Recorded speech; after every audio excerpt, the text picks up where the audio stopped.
Terima kasih. Assalamualaikum warahmatullahi wabarakatuh. Terima kasih Bapak Aris dan juga Bapak sekalian, Bapak Ibu sekalian. Kami diundang di sini sebagai perwakilan ya dari Jaringan Sekolah Islam Terpadu di Jawa Timur. Yang pertama kami berikan apresiasi yang luar biasa ya kepada Dinas Pendidikan Jawa Timur yang sudah memberikan yang terbaik ya untuk pendidikan di negeri ini, terutama di Jawa Timur, dengan berbagai macam prestasi yang tadi sudah dipresentasikan. Kemudian mohon izin kami ingin memberikan sedikit refleksi ya tentang pendidikan dari kacamata kami sebagai praktisi di lembaga pendidikan Islam begitu. Bapak Aris dan Bapak Ibu yang kami hormati, memang hasil pendidikan itu bisa kita ukur salah satunya dari prestasi, dari angka-angka persentase yang tadi sudah disampaikan.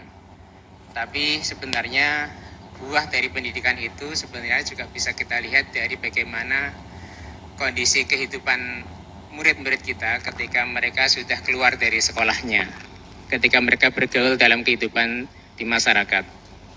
Ini hal yang menarik supaya target pendidikan kita itu tidak hanya terbatas di ruang lingkup internal sekolah, di dalam sekolah atau dalam bentuk nilai di rapor. Tapi kita bisa melihat bagaimana buah pendidikan itu juga dirasakan dampaknya setelah anak-anak itu menjalani kehidupan nyatanya begitu. Ada fenomena-fenomena yang membuat kita akan lebih kritis tentang kondisi pendidikan di negeri kita, terutama di sekitar kita, di mana kita masih menjumpai selain angka anak putus sekolah dan sebagainya tadi, juga ada fenomena masih maraknya anak-anak usia sekolah yang melakukan tindakan-tindakan kriminal, ya. Baik itu anak-anak usia SMP maupun anak-anak usia SMA. Dan kejadiannya memang seringkali kita jumpai baik dari berbagai media itu dilakukan di tengah malam, di waktu yang harusnya mereka bersama keluarganya, ya, di waktu di mana mereka harusnya bisa istirahat di rumahnya. Kita juga masih menjumpai berbagai macam kondisi adanya penyimpangan seksual yang bulan lalu sempat viral ya beritanya. Kemudian ada beberapa anak atau kasus terjadinya bunuh diri baik di lingkungan sekolah maupun di kampus, termasuk kondisi kesehatan anak-anak kita yang menurun mungkin dari pola makan atau konsumsi yang lain yang mereka nikmati dalam kesehariannya.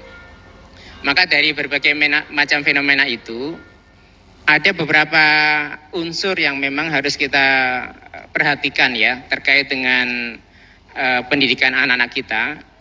Baik itu pola pendidikan di sekolahnya, pola pendidikan di rumahnya, maupun lingkungan yang membesarkan anak tersebut. Kalau kita bicara tentang pola pendidikan di sekolah, ini tentunya menjadi kewajiban kita, baik dari Dinas Pendidikan maupun para praktisi pendidikan di sekolah, bahwa perlu ada solusi untuk semakin menguatkan pendidikan karakter dan keagamaan ya. Supaya apa? Supaya anak-anak kita itu bukan hanya berhasil dari sisi aspek akademisnya saja, tetapi juga berhasil pula dari sisi moralnya, dari sisi kepribadiannya. Ya, tentu kita akan bangga kalau mempunyai anak didik yang mereka secara prestasinya hebat, ya, tetapi karakternya juga tidak kalah hebat, moralnya juga tetap terjaga, ya. Itu yang akan membanggakan kita, apalagi para orang tuanya. Kemudian perlu pula penguatan budaya belajar. Memang beberapa tahun yang lalu sempat ada kebijakan dari pemerintah ya atau dari dinas bahwa kalau bisa anak-anak itu di rumah nggak perlu belajar gitu ya. Belajar itu dituntaskan atau PR itu dituntaskan di sekolah. Justru itu bisa menjadi bumerang sebenarnya ketika keluarganya tidak mendukung kegiatan anak-anak yang mengarah kepada positif. Sehingga kecenderungannya mungkin akan dibebaskan anak-anak itu. Dan kita tahu sendiri bahwa fenomena anak sekarang itu tidak bisa lepas dengan gadgetnya. Ketika nggak ada tugas khusus dari sekolah, nggak ada skenario pembelajaran yang mereka akan lakukan ketika di rumah, maka anak-anak justru akan cenderung melakukan hal-hal yang mungkin kurang positif begitu. Ya, apalagi dibarengi dengan tidak ada target akademik yang jelas. Ya memang tanpa adanya ujian nasional itu ada plus minusnya. Tapi kalau kita menyoroti dari sisi kekurangannya, itu akan membuat anak-anak kita itu terasa tidak ada target akademis yang harus dicapai. Sehingga budaya belajar mereka, baik ketika di rumah, di sekolah, apalagi di rumah, itu akan menjadi sangat santai begitu ya. Ini yang seringkali dikeluhkan oleh keluarga-keluarga di wali murid kita. Kemudian terkait dengan penguatan pendidikan di rumah, kami mengusulkan perlunya ada penguatan peran serta orang tua dalam tanggung jawab mendidik putra-putri mereka. Ya, karena anak-anak kita itu besarnya bukan hanya di lingkungan sekolah, yang itu menjadi tanggung jawab guru-guru, tetapi juga tanggung jawab orang tua dan masyarakat di sekitar. Kalau kita melihat, mungkin perlu diteliti ya, seringnya masalah-masalah terjadi pada anak kita itu tidak semuanya berasal dari sekolah. Banyak pula data-data yang menunjukkan bahwa persoalan itu berangkatnya dari rumah mereka masing-masing. Ya, apalagi adanya fenomena keluarga-keluarga kita di Indonesia itu yang persoalan rumah tangga itu menjadi hal yang cukup serius sehingga berdampak kepada putra-putrinya. Seringkali di sekolah-sekolah kita itu menerima murid yang didaftarkan dengan kondisi masih single parent begitu. Mengapa? Karena sudah bapak ibunya terpisah. Dengan kondisi seperti itu pasti juga berdampak kepada perkembangan putra-putrinya. Walaupun dididik sebaik mungkin di lingkungan sekolah, tetapi ketika kondisi rumahnya tidak kondusif, maka cukup berat pula untuk menjadi PR pendidikan kita ke depan. Maka perlunya penguatan peran orang tua yang membuat lingkungan rumah dan lingkungan sekitar anak-anak kita itu bisa lebih kondusif untuk perkembangan mereka.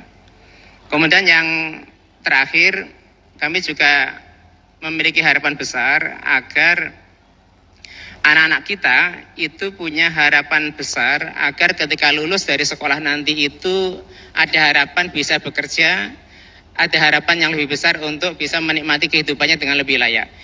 Memang ada fenomena begini, ketika kita tanya kepada anak-anak terutama jenjang SMA itu, mengapa kalau mereka itu santai-santai, kurang semangat untuk belajar dan sebagainya, karena ada anggapan di sebagian anak muda itu percuma kita belajar serius begitu ya, ketika di jenjang sekolah nanti kok tetap sulit untuk mencari pekerjaan ketika lulus dari sekolah ya, percuma kita mendapatkan prestasi sampai peringkat atas kalau ternyata nanti ketika masuk perguruan tinggi tetap harus bayarnya mahal sehingga orang tua tidak mampu membiayai.